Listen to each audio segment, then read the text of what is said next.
Hi, folks. I'm Leanne Little, and I'm owl about stories. I read them, write them, watch them, anything with a story. I absolutely love it. I especially love sharing them with other people, and what better way is there to start than with the classics? They're classics for a reason, right? They're amazing stories and absolutely timeless. Don't forget to hit up all those fancy buttons. Like, subscribe, follow, share, whatever you need to do. But most importantly, don't be afraid to reach out. I'd love to connect with you, so feel free to leave comments as you'd like, or you can even follow me over on my Buy Me a Coffee page, leannelittle.com, to message directly. So let's continue on with The Count of Monte Cristo by Alexandre Dumas. Chapter 79, The Lemonade. Morel was, in fact, very happy. Monsieur Noirtier had just sent for him, and he was in such haste to know the reason of his doing so that he had not stopped to take a cab, placing infinitely more dependence on his own 2 legs than on the 4 legs of a cab horse. He had therefore set off at a furious rate from the Rue Millet, and was hastening with rapid strides in the direction of the Faubourg Saint-Honoré. Morel advanced with a firm, manly tread, and poor Barois followed him as best he might. Morel was only 31, Barois 60 years of age. Morel was deeply in love, and Barois was dying with heat and exertion. These 2 men, thus opposed in age and interests, resembled 2 parts of a triangle, presenting the extremes of separation, yet nevertheless possessing their point of union. This point of union was Noirtier, and it was he who had just sent for Morel, with the request that the latter would lose no time in coming to him, a command which Morel obeyed to the letter, to the great discomfiture of Barois. On arriving at the house, Morel was not even out of breath, for love lends wings to our desires, but Barois, who had long forgotten what it was to love, was sorely fatigued by the expedition he had been constrained to use. The old servant introduced Morel by a private entrance, closed the door of the study, and soon the rustling of a dress announced the arrival of Valentine. She looked marvelously beautiful in her deep mourning dress, and Morel experienced such intense delight in gazing upon her that he felt as if he could almost have dispensed with the conversation of her grandfather. But the easy chair of the old man was heard rolling along the floor, and he soon made his appearance in the room. Noirtier acknowledged by a look of extreme kindness and benevolence the thanks which Morel lavished on him for his timely intervention on behalf of Valentine and himself, an intervention which saved them from despair. Morel then cast on the invalid an interrogative look as to the new favor which he decided to bestow on him. Valentine was sitting at a little distance from them, timidly awaiting the moment when she should be obliged to speak. Noirtier fixed his eyes on her. "Am I to say what you told me?" asked Valentine. Noirtier made a sign that she was to do so. "Monsieur Morel," said Valentine to the young man, who was regarding her with the most intense interest, "my grandfather, Monsieur Noirtier, has 1,000 things to say, which he told me 3 days ago, and now he has sent for you, that I may repeat them to you. I will repeat them then, and since he has chosen me as his interpreter, I will be faithful to the trust, and will not alter a word of his intentions." "Oh, I am listening with the greatest impatience," replied the young man. "Speak, I beg of you." Valentine cast down her eyes. This was a good omen for Morel, for he knew that nothing but happiness could have the power of thus overcoming Valentine. "My father intends leaving this house," said she, "and Barois is looking out for suitable apartments for him in another." "But you, Mademoiselle de Villefort, you who are necessary to Monsieur Noirtier's happiness." "I?" interrupted Valentine. "I shall not leave my grandfather. That is an understood thing between us. My apartment will be close to his. Now, Monsieur de Villefort must either give his consent to this plan or his refusal.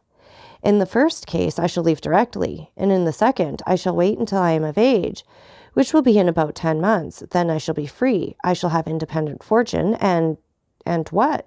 demanded Morel. "And with my grandfather's consent, I shall fulfill the promise which I have made you." Valentine pronounced these last few words in such a low tone that nothing but Morel's intense interest in what she was saying could have enabled him to hear them. "Have I not explained your wishes, grandpapa?" said Valentine, addressing Noirtier. "Yes," looked the old man. "Once under my grandfather's roof, Monsieur Morel can visit me in the presence of my good and worthy protector. If we still feel that the union we contemplated will be likely to ensure our future comfort and happiness. In that case, I shall expect Monsieur Morel to come and claim me at my own hands. But alas, I have heard it said that hearts inflamed by obstacles to their desire grew cold in time of security. I trust we shall never find it so in our experience." "Oh," cried Morel, almost tempted to throw himself on his knees before Noirtier and Valentine, and to adore them as two superior beings. "What have I ever done in my life to merit such unbounded happiness?"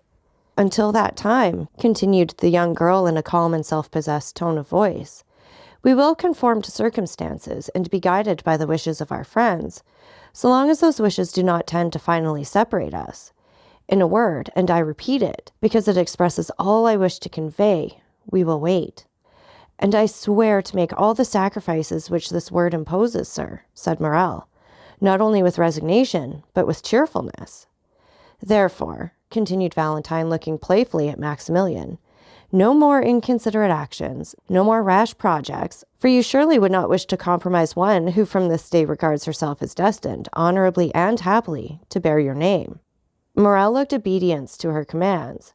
Noirtier regarded the lovers with a look of ineffable tenderness, while Barois, who had remained in the room in the character of a man privileged to know everything that passed, smiled on the youthful couple as he wiped the perspiration from his bald forehead. "How hot you look, my good Barois," said Valentine. "Ah, I have been running very fast, mademoiselle, but I must do Monsieur Morel the justice to say that he ran still faster." Noirtier directed their attention to a waiter, on which was placed a decanter containing lemonade and a glass. The decanter was nearly full, with the exception of a little, which had already been drunk by Monsieur Noirtier. "Come, Barois," said the young girl, "take some of this lemonade. I see you are coveting a good draught of it."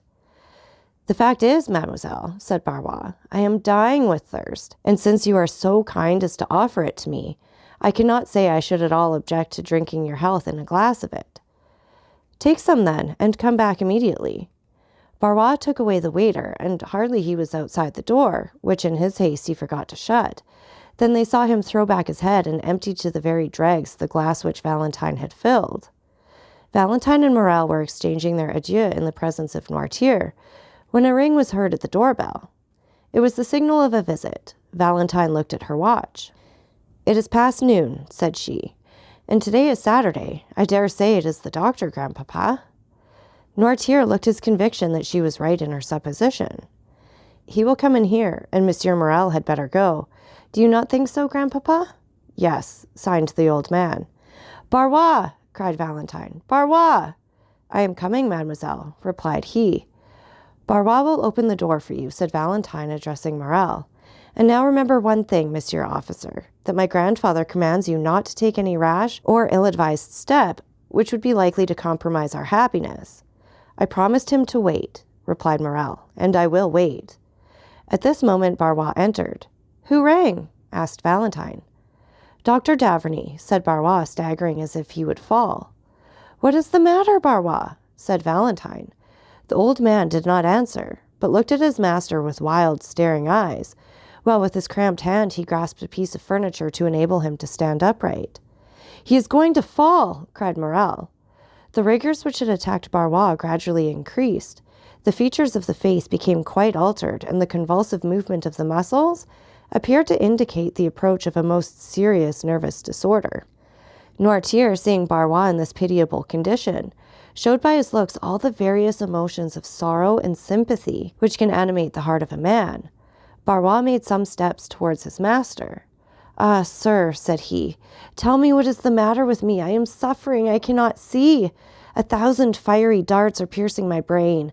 Ah, don't touch me, pray, don't." By this time his haggard eyes had the appearance of being ready to start from their sockets. His head fell back, and the lower extremities of the body began to stiffen. Valentine uttered a cry of horror. Morel took her in his arms as if to defend her from some unknown danger. "Monsieur Daverney! Monsieur Daverney!" cried she in a stifled voice. "Help! Help!" Barois turned round and with great effort stumbled a few steps, then fell at the feet of Noirtier, and resting his hand on the knee of the invalid, exclaimed, "My master, my good master!" At this moment, Monsieur de Villefort, attracted by the noise, appeared on the threshold. Morel relaxed his hold of Valentine and retreated to a distant corner of the room, remained half hidden behind a curtain. Pale as if he had been gazing on a serpent, he fixed his terrified eye on the agonized sufferer. Noirtier, burning with impatience and terror, was in despair at his utter inability to help his old domestic, whom he regarded more in the light of a friend than a servant.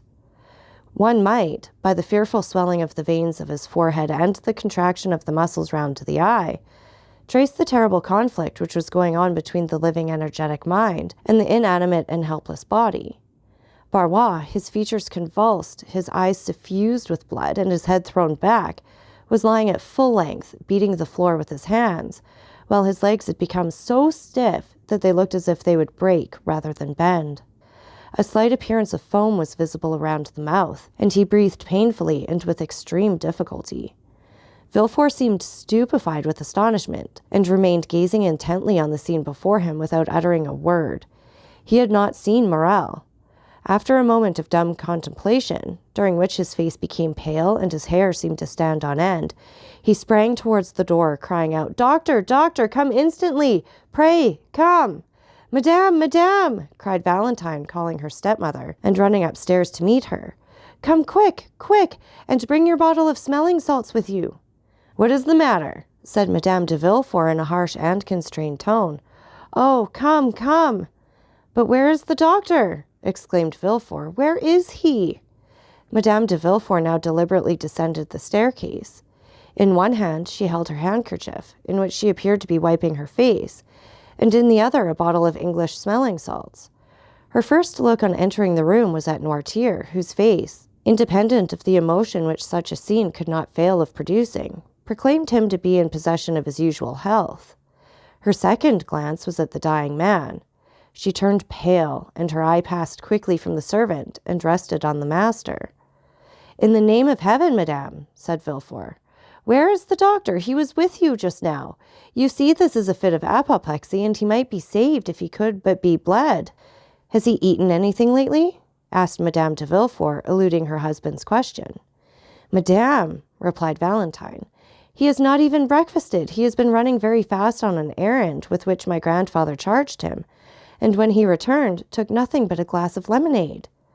"Ah," said Madame de Villefort, "why did he not take wine? Lemonade was a very bad thing for him." Grandpapa's bottle of lemonade was standing just by his side. Poor Barois was very thirsty, and was thankful to drink anything he could find. Madame de Villefort started. Noirtier looked at her with a glance of the most profound scrutiny. "He has such a short neck," said she. "Madame," said Villefort, "I ask where's Monsieur d'Averny? In God's name, answer me." "He is with Edward, who is not quite well," replied Madame de Villefort, no longer being able to avoid answering. Villefort rushed upstairs to fetch him. "Take this," said Madame de Villefort, giving her smelling bottle to Valentine. "They will no doubt bleed him. Therefore I will retire, for I cannot endure the sight of blood." And she followed her husband upstairs. Morel now emerged from his hiding place, where he had remained quite unperceived, so great had been the general confusion. "Go away as quickly as you can, Maximilian," said Valentine, "and stay till I send for you. Go." Morel looked towards Noirtier for permission to retire. The old man, who had preserved all his usual coolness, made a sign to him to do so. The young man pressed Valentine's hand to his lips, and then left the house by a back staircase. At the same moment that he quitted the room, Villefort and the doctor entered by an opposite door. Barois was now showing signs of returning consciousness.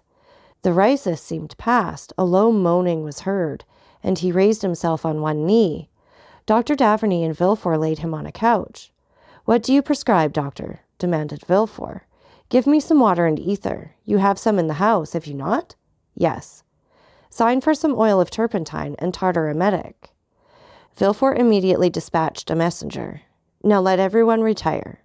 "Must I go too?" asked Valentine timidly. "Yes, mademoiselle, you especially," replied the doctor abruptly. Valentine looked at Monsieur d'Averny with astonishment, kissed her grandfather on the head, and left the room. The doctor closed the door after her with a gloomy air. "Look, look, doctor," said Villefort. "He is quite coming round again. I really do not think after all it is anything of consequence." Monsieur d'Averny answered by a melancholy smile. "How do you feel, Barois?" asked he. "A little better, sir." Will you drink some of this ether and water? I will try, but don't touch me. Why not? Because I feel that if you were only to touch me with the tip of your finger, the fit would return. Drink. Barois took the glass and, raising it to his purple lips, took about half of the liquid offered him. Where do you suffer? Asked the doctor. Everywhere. I feel cramps over my whole body. Do you find any dazzling sensation before the eyes? Yes. Any noise in the ears? Frightful. When did you first feel that? Just now. Suddenly? Yes, like a clap of thunder. Did you feel nothing of it yesterday or the day before? Nothing. No drowsiness? None. What have you eaten today? I have eaten nothing. I only drank a glass of my master's lemonade, that's all. And Barois turned towards Noirtier, who, immovably fixed in his armchair, was contemplating this terrible scene without allowing a word or a movement to escape him. Where is this lemonade? Asked the doctor eagerly. Downstairs in the decanter. Whereabouts downstairs? In the kitchen. Shall I go and fetch it, doctor? Inquired Villefort. No, stay here and try to make Barois drink the rest of this glass of ether and water. I will go myself and fetch the lemonade. Daverney bounded towards the door, flew down the back staircase, and almost knocked down Madame de Villefort. In his haste, who was herself going down to the kitchen. She cried out, but Daverney paid no attention to her. Possessed with but one idea, he cleared the last 4 steps with a bound, and rushed into the kitchen, where he saw the decanter about 3 parts empty still standing on the waiter where it had been left. He darted upon it as an eagle would seize upon its prey. Panting with the loss of breath, he returned to the room he had just left. Madame de Villefort was slowly ascending the steps which led to her room. Is this the decanter you spoke of? Asked Daverney. Yes, doctor. Is this the same lemonade of which you partook? I believe so. What did it taste like? It had a bitter taste. The doctor poured some drops of the lemonade into the palm of his hand, put his lips to it, and after having rinsed his mouth as a man does when he is tasting wine, he spat the liquor into the fireplace. It is no doubt the same, said he.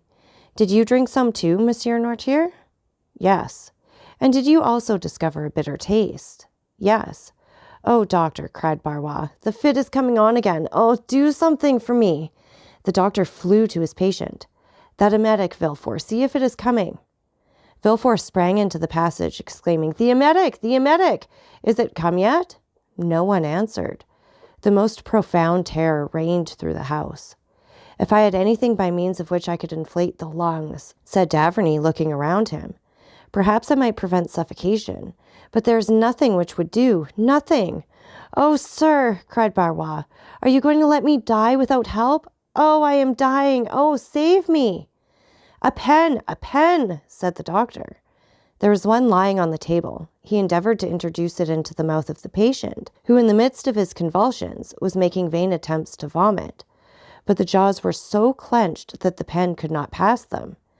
The second attack was much more violent than the first, and he had slipped from the couch to the ground, where he was writhing in agony.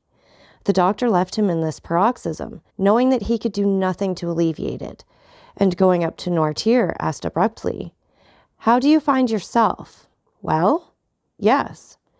Have you any weight on the chest, or does your stomach feel light and comfortable, hey? Yes. Then you feel pretty much as you generally do after you've had the dose which I am accustomed to give you every Sunday. Yes. Did Barois make your lemonade? Yes. Was it you who asked him to drink some of it? No. Was it Monsieur de Villefort? No. Madame? No. It was your granddaughter then, was it not? Yes. A groan from Barois, accompanied by a yawn which seemed to crack the very jawbones, attracted the attention of Monsieur Daverney. He left Monsieur Noirtier and returned to the sick man. Barois, said the doctor, can you speak? Barois muttered a few unintelligible words. Try and make an effort to do so, my good man, said Daverney. Barois reopened his bloodshot eyes. Who made the lemonade? I did. Did you bring it to your master directly it was made? No. You left it somewhere then in the meantime? Yes, I left it in the pantry because I was called away. Who brought it into this room then? Mademoiselle Valentine. Dr. Daverney struck his forehead with his hand. Gracious heaven, exclaimed he. Doctor, doctor, cried Barois, who felt another fit coming. Will they never bring that emetic? Asked the doctor. Here's a glass with one already prepared, said Villefort, entering the room. Who prepared it? The chemist who came here with me. Drink it, said the doctor to Barois. Impossible, doctor, it is too late. My throat is closing up. I am choking. Oh, my heart. Ah, my head. Oh, what agony. Shall I suffer like this long? No, no, friend, replied the doctor. You will soon cease to suffer. Ah, I understand you, said the unhappy man. My God, have mercy upon me. And uttering a fearful cry, Barois fell back as if he had been struck by lightning. Daverney put his hand to his heart and placed a glass before his lips. Well, said Villefort, go to the kitchen and get me some syrup of violets. Villefort went immediately. Do not be alarmed, Monsieur Noirtier, said Daverney. I am going to take my patient into the next room to bleed him. This sort of attack is very frightful to witness. And taking Barois under the arms, he dragged him into an adjoining room, but almost immediately he returned to fetch the lemonade. Noirtier closed his right eye. You want Valentine, do you not? I will tell them to send her to you. Villefort returned, and Daverney met him in the passage. Well, how is he now? Asked he. Come in here, said Daverney, and he took him into the chamber where the sick man lay. Is he still in a fit? Said the procureur. He is dead. Villefort drew back a few steps, and clasping his hands, exclaimed with real amazement and sympathy, Dead? And so soon, too! Yes, it is very soon, said the doctor, looking at the corpse before him. But that ought not astonish you. Monsieur and Madame de Saint-Méran died as soon. People die very suddenly in your house, Monsieur de Villefort. What? Cried the magistrate, with an accent of horror and consternation. Are you still harping on that terrible idea? Still, sir, and I shall always do so, replied Daverney, for it has never for one instant ceased to retain possession of my mind. And that you may be quite sure that I am not mistaken this time, listen well to what I am going to say, Monsieur de Villefort. The magistrate trembled convulsively. There is a poison which destroys life almost without leaving any perceptible traces. I know it well. I have studied it in all its forms and in the effects which it produces. I recognize the presence of this poison in the case of poor Barois, as well as in that of Madame de Saint-Méran. There is a way of detecting its presence. It restores the blue color of litmus paper reddened by an acid, and it turns syrup of violets green. We have no litmus paper, but, see, here they come with the syrup of violets.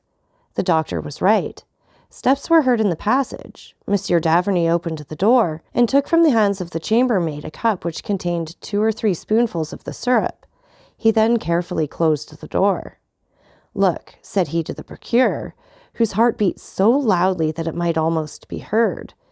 Here in this cup some syrup of violets, and this decanter contains the remainder of the lemonade, of which Monsieur Noirtier and Barois partook. If the lemonade be pure and inoffensive, the syrup will retain its color.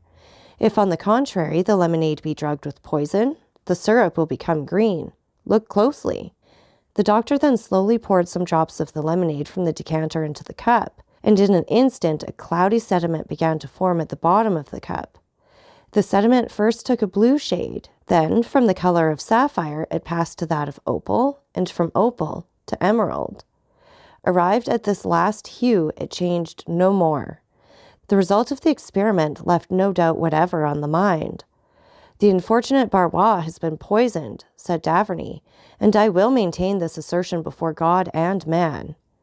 Villefort said nothing, but he clasped his hands, opened his haggard eyes, and, overcome with his emotion, sank into a chair. So that's it for this chapter. And again, take a minute to like, subscribe, and share. And don't forget that I love hearing from all of you. So please leave any comments you'd like, or you can follow me over on my Buy Me a Coffee page, leannelittle.com. That's LIANELITTLE.com. And thank you so much for listening. Remember, it's Owl About the Story. Have a great day.